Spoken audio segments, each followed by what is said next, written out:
नमस्कार, हिमाचल बुलेटिन में आपका स्वागत है। आज हम बुलेटिन की शुरुआत कर रहे हैं कोरोना महामारी से संबंधित आवश्यक जानकारी के साथ। 11 से 14 अप्रैल तक देश भर में कोविड टीकाकरण उत्सव मनाया जा रहा है। आप भी कोविड टीकाकरण उत्सव का हिस्सा बने। यदि आपकी आयु 45 वर्ष से अधिक है तो शीघ्र ही कोरोना से सुरक्षा के लिए टीका लगवाएं। टीकाकरण के उपरांत भी 3 बहुमूल्य नियम अवश्य अपनाएं। हमेशा मास्क पहनें, अपने हाथ साबुन और पानी से नियमित तौर पर अच्छी तरह से धोएं, दूसरों से उचित दूरी बनाकर रखें।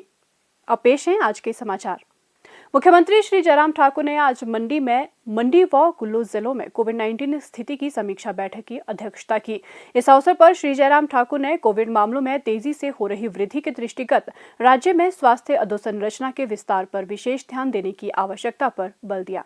उन्होंने कहा कि भंगरोटू और मदर चाइल्ड अस्पताल मंडी में बनने वाले प्री फैब्रिकेटेड अस्पताल का कार्य शीघ्र पूरा किया जाना चाहिए ताकि जिला में ऑक्सीजन युक्त बेड क्षमता को बढ़ाया जा सके।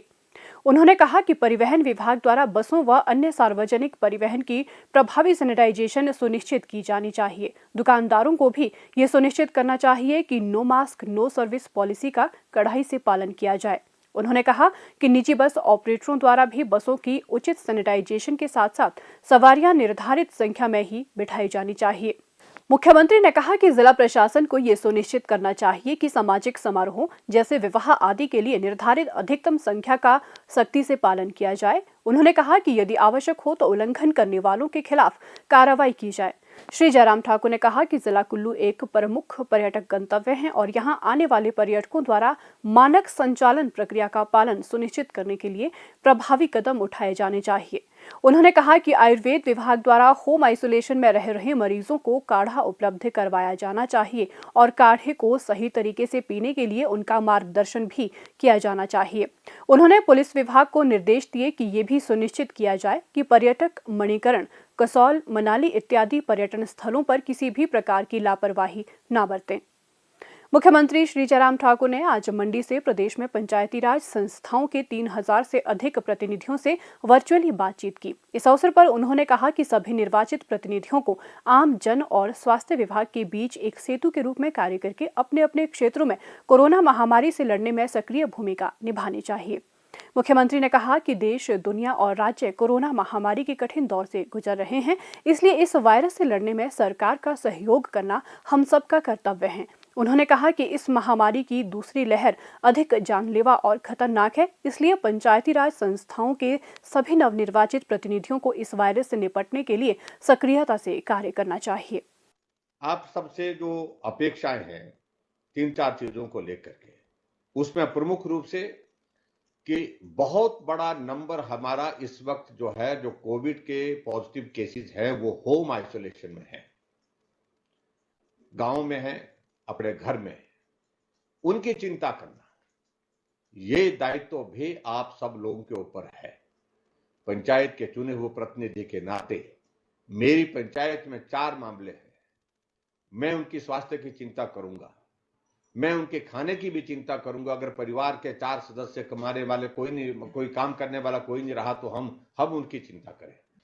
और दूसरा, वहां पर जो हमारे स्वास्थ्य कर्मी हैं, वो जो उनके हेल्थ के जो पैरामीटर को मॉनिटर करने के लिए जिनके पास जिम्मेवारी है, चाहे वो आशा वर्कर्स है, चाहे वो मेल हेल्थ वर्कर है, फीमेल हेल्थ वर्कर है, फार्मासिस्ट है, चाहे वो डॉक्टर है, चाहे वो नर्स है, वो जाकर के जो वहां पर उन मरीजों को जो होम आइसोलेशन में है, उनके हेल्थ पैरामीटर्स को चेक करें कि वो स्वस्थ हैं कि नहीं है। ऐसी सारी चीजों को लेकर के मुझे लगता है कि बहुत ज्यादा काम करने की आवश्यकता है। और आपका सहयोग, क्योंकि एक चुना हुआ प्रतिनिधि जब किस ऐसे मरीज को देखने के लिए जाता, तो उसमें स्वाभाविक रूप से उस मरीज का हौसला बढ़ता है। इस बीमारी में सबसे ज्यादा कठिनाई हमारे सामने यही है कि जब कोई भी आदमी दूसरी बीमारी के कारण बीमार होता है, तो उसका परिवार का सदस्य, परिवार के सब शुभचिंतक जो है, वो परिवार के रिश्तेदार सब उसके पास होते हैं, उसकी सेवा करते हैं, उसकी खाने की व्यवस्था, उसकी सोने की व्यवस्था, उसकी सारी चीजों में मदद करते हैं, उठने में मदद करते हैं, पानी पिलाने में, खाना खिलाने में, सब चीजों में मदद करते हैं। लेकिन इस वायरस की कारण जो है, सबसे बड़ा संकट है कि जब कोई आदमी संक्रमित हो जाता है, उसके पास कोई नहीं होता है, परिवार के सदस्यों को भी वहां पर खुला जाने की इजाजत नहीं होगी और उसको बहुत सारी चीजों को अकेले अपने आप को हैंडल करना पड़ता है। ऐसे में उसके परिवार को सहयोग करना ये बहुत आवश्यक है।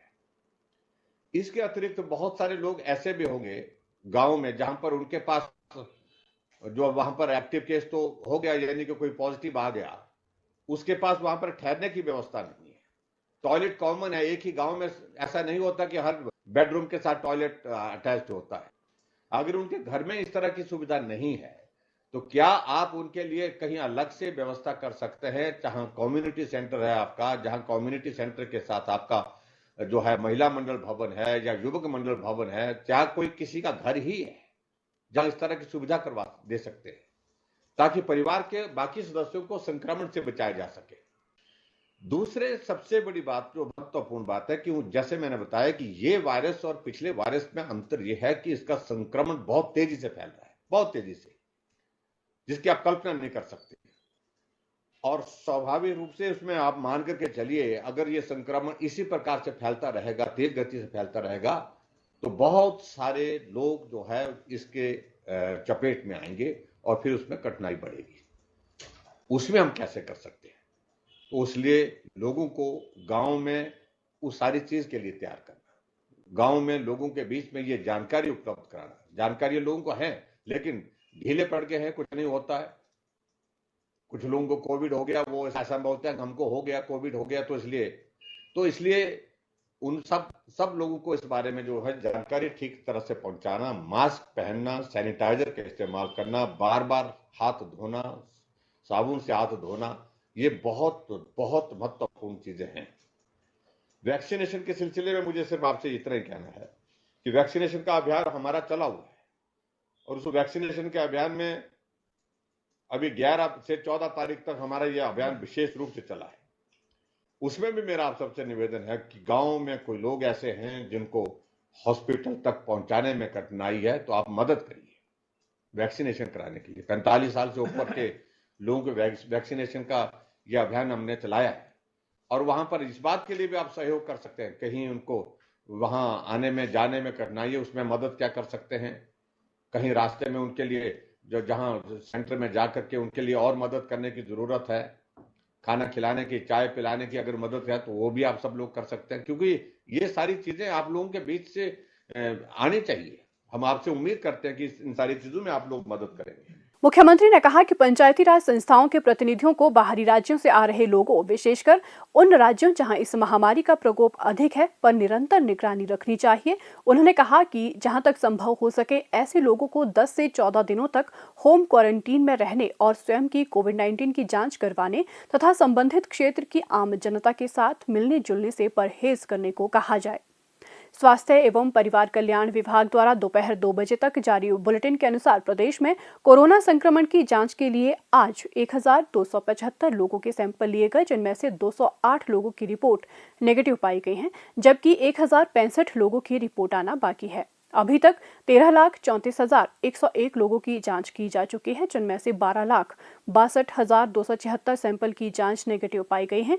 प्रदेश में कुल 70,017 लोगों में कोरोना वायरस के संक्रमण की पुष्टि हुई है, जिनमें से 63,500 लोग इस बीमारी से ठीक हो चुके हैं और 5,370 व्यक्ति उपचाराधीन हैं। हिमाचल बुलेटिन देखने के लिए सब्सक्राइब करें YouTube channel DPR Himachal, follow करें ट्विटर @DPRHP, लाइक करें Facebook page information and public relations department Himachal Pradesh, visit करें वेबसाइट www.himachalpr.gov.in। इस अंक में इतना ही, कल फिर होगी मुलाकात, दीजिए इजाजत, नमस्कार।